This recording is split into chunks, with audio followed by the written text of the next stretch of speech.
Hi everyone, welcome to All Four Queens 555 on this Saturday morning, or it's nearly afternoon now. So the channel is all about healing, warfare and awakening. You've probably seen, if you are watching the channel, a lot of the warfare that I've been through. It wasn't expected to be recorded in such a great depth, but I'm glad I did. I'm glad to my guides and to God and to Jesus that I was able to show exactly the lengths that these people will go to in terms of trying to, one, harm someone, and two, frame someone. And what do I mean by that? So you've probably seen the last set of cards that I did was about the Emperor and the Empress. So now I wanted to just talk a little bit as we move into a bit of an awakening. And why the awakening? Because when you awaken, there's a lot of people that don't want you to awaken because of the things that they've been doing, and then you're going to see it, obviously. So they try and like discredit you, and they'll try and make out all sorts of things. And the reason being is usually because of the things that they've said about you. Obviously, because you've been a little bit asleep, and I say asleep, I actually think a lot of mine was witchcraft, domination spells, and keeping people, asleep, and the power of the tongue, and people lying about your medical status and all sorts of stuff. But we also know that obviously these global networks, they've got a lot of people in the networks in different positions around the world and in different sectors around the world. So it's like, you've got doctors, you've got dentists, you've got psychologists, you've got medical, you've got government, you've got lawyers, you've got police, you've got people in every sector, banks, credit cards, phone companies, every sector you think of, these affiliated members are there. And obviously they're placed there for a reason, because obviously the things that they do, and especially from my perspective, the things that have happened to me. So anyway, as part of my awakening, I suggested to people do a timeline. So I did a timeline, and obviously I went back every 7 years and the things that I remember from when I went back. But today's session, I want to just talk about the power of suggestion, because one of the things that we know, the tongue has the power in Proverbs, the tongue has the power for life or death.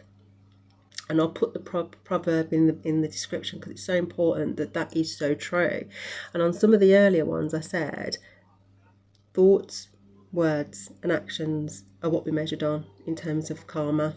So, and excuse the camera if it goes on and off. I've got someone who loves to play with it, and we know how karma works, so let them take their karma however it goes back. So the power of suggestion. Now, this is in Google, a psychological phenomenon where an idea or communication shapes a person's thoughts, feelings, or behaviours without direct commands.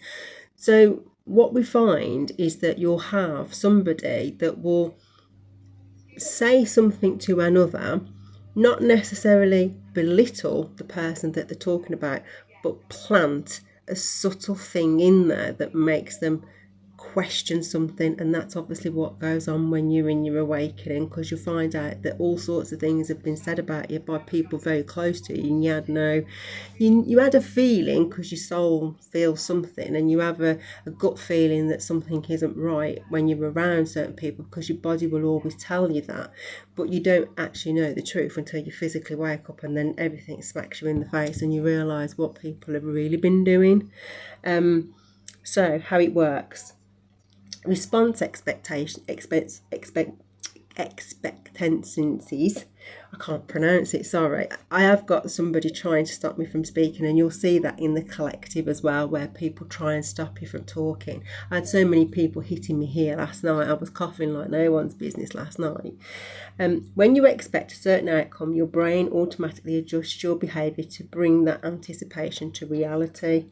Priming and framing. Subtle hints, metaphors, or the way a question is phrased can completely alter the narrative and guide decision making. So in other words, I post something about a missed opportunity, and I don't know if I had a missed opportunity, and I believe in my life I've had quite a few missed opportunities, but somebody has jumped in and made suggestions by priming and framing to make someone sway on that decision.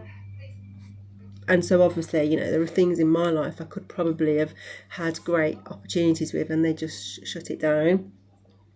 Mirror neurons. Humans subconsciously mimic the behaviour, speech patterns, and emotional states of those around them. And then social proof. People are more inclined to adopt ideas or behaviours if they see others, especially in respected peers, doing the same.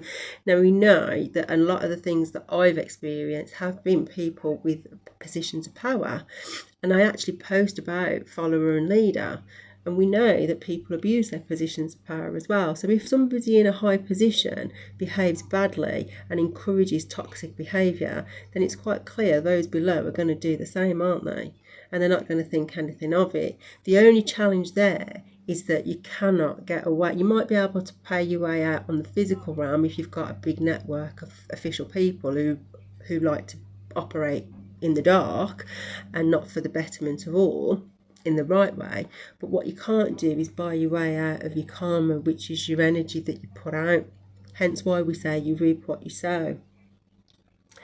So yeah, so it's just basically it's just a way of understanding when you get into awakening how people have manipulated the thoughts of others, but not actually belittled. In some cases, I mean, I've had it where people have come in and say things like, "Oh, I'm really concerned about so and so, and but I think you need to know this." So there's two things there for me. One, if they're so concerned, why aren't they speaking to that person? And the second one is when they start going down the gossiping route, you're actually then opening yourself up to some sort of demonic contract. And you need to be really careful with that, because we don't gossip. If we can't speak to the person and understand if they are really genuinely concerned about them, then you'd be speaking to that person. And secondly, you wouldn't be then telling somebody something about that person if you actually genuinely cared about them. But by entering into a conversation and a gossiping without that person being there to defend themselves, you're actually entering into some sort of demonic contract. And the reason why you need to be careful on that is because that person may come with some karma, and if you've entered into a demonic contract with them by ending up gossiping about someone and not realising that's what it is, you will catch their karma, because you don't talk about anybody who's not there. How can you do that? It's like if somebody's not there, then you can't, you don't know what there's two sides to every story.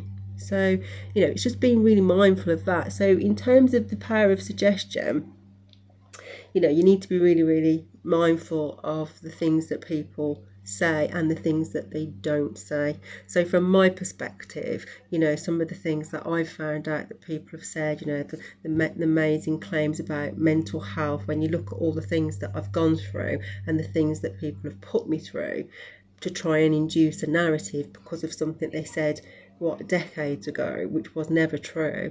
All it was, I was hidden, I was isolated, I was blocked from my own life, and I was abused.